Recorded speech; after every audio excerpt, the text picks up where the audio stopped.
Mainly going to be with like artists and curators. How do you see that of helping them navigate through the space? Mainly collectors, and my focus is on collectors, to be Okay. honest. Um, Collectors in terms of my consultancy, I still curate because I love the conversations that happen through artists. So when I'm thinking about curation, it's obviously in conversation with artists, but you can't be talking to collectors without a relationship with artists. So those two go hand in hand. And then institutions to see if we can, have an impact on the way that power is structured. Is the art world built for artists to succeed? This is going. Are you giving me this left field question at the ninth hour? This is so loaded, Ade. I know, but Okay, is the art world built, made for artists to succeed? yeah.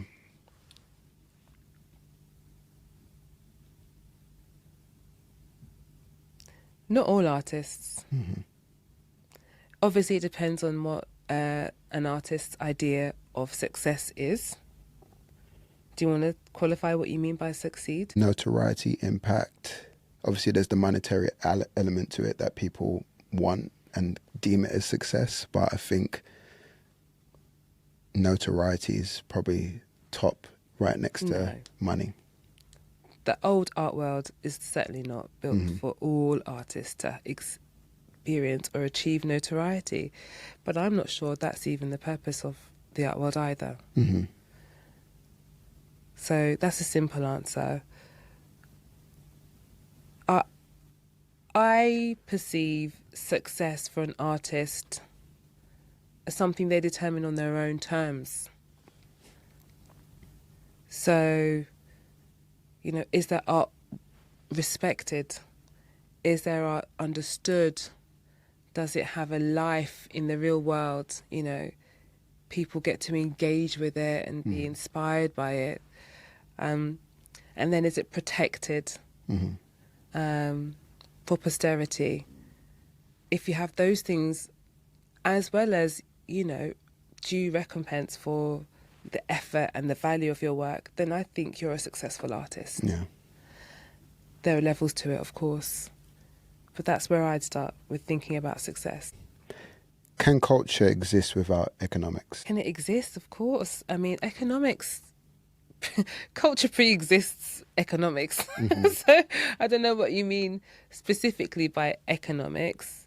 Do you mean the market for I mean, some people say art? like, Outside of the art market? yeah, some people are like, oh, I'm just doing it for art and just focusing on the culture of it all, and they don't think about sales. They feel as though that they want to separate it from there, and that's controlled by the people who deal with all those bits. They want to be in it without touching the economic part of the art space. Oh, I see. So can you really appreciate culture without understanding the economics of it? Or so I think about the different levels that culture operates on, from, in the home, but you're talking about the market specifically. Yeah. So no, if you're talking about culture as a cultural products, art as a cultural product, can you think of that outside of economics? No. You have to understand how it fits within the value system set by the market. Yeah, 100%. And if you want to enter the art market, then you better get an understanding of how the economics of the art market operates. So stepping away from your role at Black Cultural Archives, was that a major turning point, and what did that moment represent for you? Stepping away from Black Cultural Archives was a major shift for me in my career. It had been the best and most challenging job I've had to date. And yet the opportunity, beyond being responsible for such an important institutional legacy is to think about, the limitations as well as the possibilities of working beyond that context. And so it's given me the space to really think more independently about my journey to date, what I've learned about how culture operates, what still needs to be done, and how best to go about that. And so that's really informed where I've come to today in thinking about ecosystems, culture as infrastructure, and the hopes and plans I have for Black British art, as well as my own curatorial practice. I want to build an ecosystem. Yeah. And that would not have been possible working with the weight of that institution. How would you describe what Black British art is to you? I think about Black British art as a fertile, diverse, potent, visionary, brilliant terrain of creative and cultural practice by people who have African ancestry living in the United Kingdom. I think about it as just a space, not a thing, because you can't say what that thing is. Yeah. It's not about flattening it down into identity. It's about expansiveness of possibility represented by the practices of all these people, these individuals who are committed to the exploration of the imagination through their creative output. And it's just about recognizing just how rich that space is. Challenging, contradictory, fragmented, whatever you want to call it, but that this space deserves recognition. It deserves interrogation, and it has value. It has supreme value. Yeah.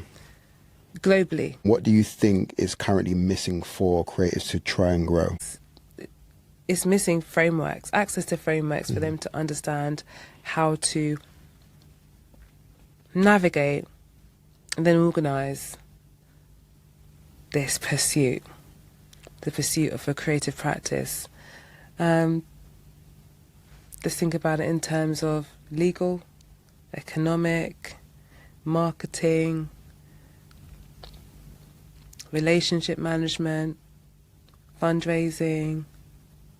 So many elements to it, to the framework. And I don't know whether I think the majority of artists, especially who go through institutions, come out of them without solid frameworks that they're confident in to help them navigate the world they're seeking success within. Are institutions still relevant in that, or are they slowly becoming outdated? I don't think the cultural institutions we have are built to help artists in that way at all. They're not structured in that way, no. It would be great for them to open up and do that more sincerely. By sincerely, I mean, most major cultural institutions have learning and development teams. They have curatorial teams who will reach out and propose opportunities to different artists. But in those engagements, are they equitable? Are they empowering? Do the artists come away feeling, right, now I've got tools that I can use to build upon? I don't think it's structured in that way. And I, to my knowledge of what I've seen and experienced from art institutions, I don't think many of their courses are organised in that way either. Cool. That's that. Okay. Awesome.